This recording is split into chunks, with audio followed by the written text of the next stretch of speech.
আসসালামু আলাইকুম, আমি মাইশা ফিরজান আন্টার nutrition and diet consultant. PCOS বা পিসিওডি গার্লস, আজকে এই ভিডিওটা আপনাদের জন্য। আমি মনে করে নিচ্ছি যারা আজকে আমরা এই ভিডিওটা দেখছি তারা পিসিওএস পিসিওডি কী সে সম্পর্কে জানি, কারণ এখনও অনেকেই আছে এই সম্পর্কে জানে না।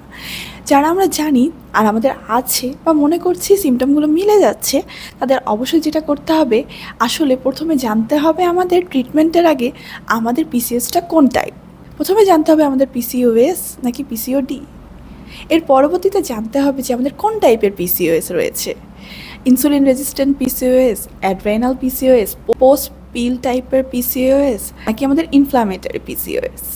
জি, আগে আমাদের রুটটা জানতে হবে। আমরা যদি রুট কজটা জানতে পারি বা আমাদের টাইপটা জানতে পারি, তাহলেই কিন্তু আমাদের ট্রিটমেন্টটা করা ইজি হবে।